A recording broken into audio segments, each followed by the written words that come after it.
2025 का भारत तकनीक से भरा लेकिन सच्चाई से डरा हुआ देश, जहां सोशल मीडिया की चमक के पीछे संवैधानिक अधिकारों को दबाया जा रहा था और चमकदार भाषणों की परछाई में सच धीरे धीरे दम तोड़ रहा था।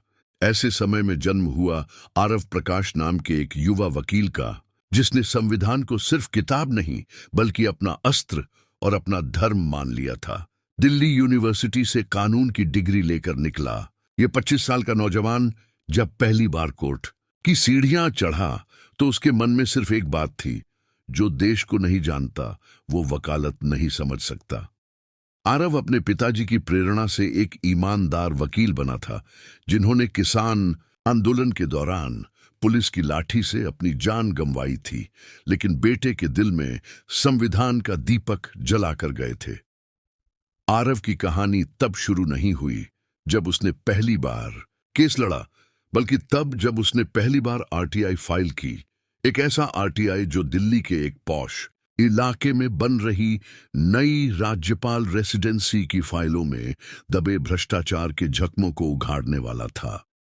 आरव को एक पत्रकार दोस्त से सूचना मिली थी कि इस प्रोजेक्ट में हजारों करोड़ का घोटाला हुआ है। एक ऐसी सरकारी योजना जिसमें आदिवासी क्षेत्रों का फंड काटकर राजधानी में एक आलीशान बंगलों की कॉलोनी बन रही थी, जहां कुछ खास अफसर और नेता रहने वाले थे। आरटीआई के जवाब में जब आरव को अधूरी फाइलें मिलीं, तो उसने अपने संवैधानिक अधिकारों का सहारा लेकर सीआईसी सेंट्रल इंफॉर्मेशन कमीशन में अपील की और तभी उसकी जिंदगी बदल गई। उसे धमकियां मिलने लगीं, कभी फोन पर, कभी घर के बाहर अजनबियों की नजरें और कभी कोर्ट में उसके खिलाफ ही मानहानि के मुकदमे। लेकिन आरव झुका नहीं। उसके पास था संविधान का आर्टिकल 19 में ए अभिव्यक्ति की आजादी और आर्टिकल 21 जीवन और व्यक्तिगत स्वतंत्रता का अधिकार। उसने कोर्ट में हर बार इन धाराओं की मशाल लेकर पैरवी की और सोशल मीडिया पर संविधान के पन्नों को जनता की आवाज बनाकर डालना शुरू किया। हमारे देश में आरटीआई डालना अब देशद्रोह जैसा क्यों लगता है? ये सवाल उसका पहला वायरल वीडियो बना, जिसे लाखों लोगों ने शेयर किया। अचानक ही आरव डिजिटल संविधान योद्धा बन गया, लेकिन सिस्टम ऐसे लोगों को जल्दी सहन नहीं करता। एक रात जब वो कोर्ट से लौट रहा था, एक अंधेरे मोड़ पर उसकी बाइक को ट्रक से टक्कर मार दी गई। हादसा नहीं, साजिश थी। उसकी टांग टूट गई, लेकिन उसकी आवाज और इरादा नहीं।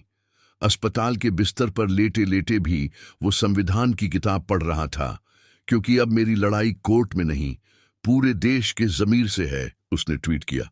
और यही ट्वीट 2 मिलियन रीट्वीट्स के साथ एक आंदोलन का ट्रिगर बन गया। अब मामला सुप्रीम कोर्ट तक जा पहुंचा। आरव ने याचिका दायर की, भारत सरकार ये बताए कि राज्यपाल रेसिडेंसी प्रोजेक्ट में किस फंड से पैसा लिया गया और किन धाराओं के अंतर्गत ये ट्रांसफर हुआ। कोर्ट में सरकार की ओर से सीनियर लॉ अफसर खड़ा हुआ और आरव की ओर से खुद आरव ही खड़ा हुआ, पट्टे और वॉकर के सहारे, लेकिन आंखों में वही आग। पूरे कोर्ट में एक सन्नाटा था जब आरव ने संविधान की प्रस्तावना पढ़ी। हम भारत के लोग न्याय, स्वतंत्रता, समानता और बंधुत्व सुनिश्चित करेंगे। और फिर जज से बोला, माय लॉर्ड, अगर इस प्रस्तावना में मेरी जगह किसी कॉरपोरेट अफसर की तस्वीर आ जाए तो क्या यह संविधान अब भी हमारा रहेगा? कोर्ट में खलबली मच गई, लेकिन सरकार ने पीछे हटने से इनकार कर दिया, क्योंकि इस भ्रष्टाचार में कुछ बड़े नाम जुड़े थे, जिनमें एक केंद्रीय मंत्री, एक राज्यपाल और एक बिल्डर लॉबी शामिल थी। आरव जानता था कि ये लड़ाई अब अदालत से ज्यादा लोगों की अदालत में लड़ी जाएगी, जनता की अदालत। और तभी उसने अपने सोशल मीडिया चैनल पर कॉन्स्टिट्यूशन की आवाज नाम से एक लाइव सीरीज शुरू की, जिसमें वो हर रात एक नया आर्टिकल पढ़कर बताता और उससे जुड़ी असल जिंदगी की घटनाओं को उजागर करता। लाखों लोग जुड़ने लगे। आरटीआई आंदोलन फिर से जीवित हो गया। लेकिन तभी आरव को एक वीडियो मिला, एक गुप्त एमएमएस, जिसमें बिल्डर लॉबी का आदमी एक मंत्री से कह रहा था, आरव को रोकना होगा, चाहे जैसे भी। ये वीडियो आरव के पास एक अनजान महिला पत्रकार के जरिए पहुंचा, जिसने जान पर खेलकर ये सबूत लाया था। अब आरव के पास था सत्य, लेकिन उसे कोर्ट में पेश करना आसान नहीं था, क्योंकि ये वीडियो अवैध रूप से रिकॉर्ड किया गया था और इसकी वैधता चुनौती दी जा सकती थी। यही कहानी का मोड़ था, जहां आरव को तय करना था कि संविधान का इस्तेमाल कैसे करना है, नियमों के भीतर रहकर लड़ना है, या एक बार संविधान को भी संकट में डालकर सच्चाई सामने लानी है। और यहीं पर पहला भाग समाप्त होता है। सूरज की पहली किरण जब सुप्रीम कोर्ट की सीढ़ियों पर पड़ी, तो आरव के चेहरे पर संविधान की शपथ सा तेज झलक रहा था। उसके हाथ में वही फाइल थी जिसमें उस सच की आग छुपी थी जो एक पूरे राजनीतिक तंत्र को भस्म कर सकती थी। और उसका हृदय बस एक ही नारा दोहरा रहा था, संविधान झुकेगा नहीं। कोर्टरूम में कदम रखते ही उसकी आंखें सीधा न्यायमूर्ति श्रीधरन की ओर उठीं, जो अपनी गंभीर दृष्टि से उसकी ओर देख रहे थे। और जैसे ही केस नंबर 544 2025 पुकारा गया, आरव ने अपनी आवाज में वो जुनून उड़ेल दिया जिसे उसकी आत्मा महीनों से दबाए बैठी। टिट माय लॉर्ड, यह केस सिर्फ मेरे गुरु की हत्या का नहीं है, यह भारत के लोकतंत्र के दिल पर किए गए उस वार का मामला है जिसे गद्दारी के दस्ताने पहनकर अंजाम दिया गया है। उसके शब्दों की गूंज जैसे दीवारों से टकराकर संविधान की आत्मा को पुकार रही थी। और बचाव पक्ष के वकील, जो एक बड़े मंत्री का करीबी था, उसने जब कोर्ट में हंसते हुए कहा कि महोदय, ये मात्र एक भावुक नौजवान है, इसे क्या मालूम कानून क्या होता है। तब आरव ने आरटीआई से प्राप्त एक गुप्त चिट्ठी अदालत के समक्ष रखी, जिसमें साफ लिखा था कि कैसे एक खास सरकारी फाइल को जानबूझकर बंद अलमारी में छुपाया गया था, और कैसे उसके गुरु को उस तक पहुंचने से पहले ही दुर्घटना में मार दिया गया। कोर्ट में सन्नाटा छा गया और एक पल को न्यायमूर्ति की कलम भी रुक गई। पर लड़ाई आसान नहीं थी। अगले कुछ घंटों में सोशल मीडिया पर आरव के खिलाफ फर्जी आरोप वायरल किए गए, देशद्रोही, राजनीतिक मोहरा, कोर्ट का अपमान। लेकिन जब उसी शाम आरव ने लाइव वीडियो में कहा, अगर सच बोलना गुनाह है तो मैं 100 बार ये अपराध करूंगा, तब पूरे देश के युवाओं ने जय कॉन्स्टिट्यूशन ट्रेंड करवा दिया। और हर कॉलेज, हर गली, हर कोने में उसकी आवाज गूंजने लगी। कोर्ट के बाहर खड़े लोग संविधान की प्रतियां हाथ में लेकर चिल्ला रहे थे, हम आरव के साथ हैं। और अगले दिन जब अदालत में आरव ने वो वीडियो सबूत पेश किया, जिसमें उस मंत्री की मीटिंग रिकॉर्डिंग थी जहां गुरु की हत्या की योजना बनाई जा रही थी, तब कोर्ट में सिर्फ कानून की किताबें नहीं, आत्माएं भी कांप गईं। मंत्री की आंखों में भय और चेहरा पीला पड़ गया, और अदालत ने तुरंत एसआईटी जांच के आदेश दे दिए। लेकिन तभी कोर्ट से निकलते वक्त आरव की गाड़ी पर हमला हुआ, और एक शख्स ने कहा, अगर तू संविधान की बात करेगा तो हम तेरी रगों से उसका स्याही निकाल देंगे। खून से लथपथ आरव जमीन पर गिरा, पर उसकी मुट्ठी में अब भी वो फाइल जकड़ी हुई थी, जैसे आत्मा अपने विश्वास को थामे बैठी हो। अस्पताल में बेहोशी के बीच भी उसकी सांसें एक ही नाम ले रही थीं, गुरुजी, न्याय। और जब वो होश में आया, उसने टीवी पर देखा कि देश भर के हजारों वकील हड़ताल पर जा चुके हैं और छात्र सड़कों पर संविधान की प्रति लेकर शांति मार्च निकाल रहे हैं। न्यायमूर्ति श्रीधरन ने विशेष सुनवाई बुलाई और कहा, यह सिर्फ एक केस नहीं, ये उस युवा की परीक्षा है जो भारत के भविष्य को बचा रहा है। और कोर्ट ने आरव को गवाहों की सुरक्षा का आदेश देते हुए सजिश के तार और गहराई से खोले।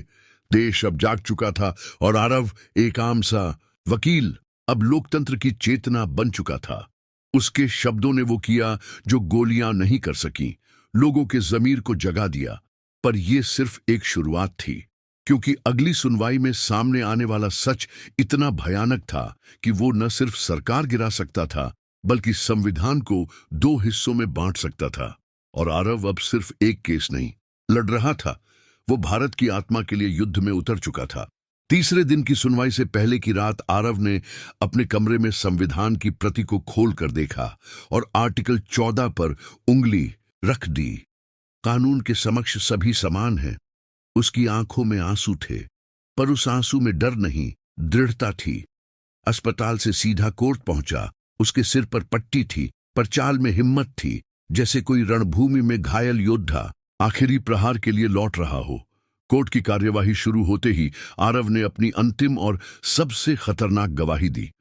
उसने वो कॉल रिकॉर्डिंग पेश की जिसमें देश के बड़े उद्योगपतियों और कुछ मंत्रियों की बातचीत थी, जिसमें योजना बनाई गई थी कि कैसे आरटीआई कार्यकर्ताओं और सत्य बोलने वालों को दुर्घटनाओं का शिकार बनाना है और कैसे अदालतों में फैसले को प्रभावित करने के लिए एक स्पेशल फंड तैयार किया गया है।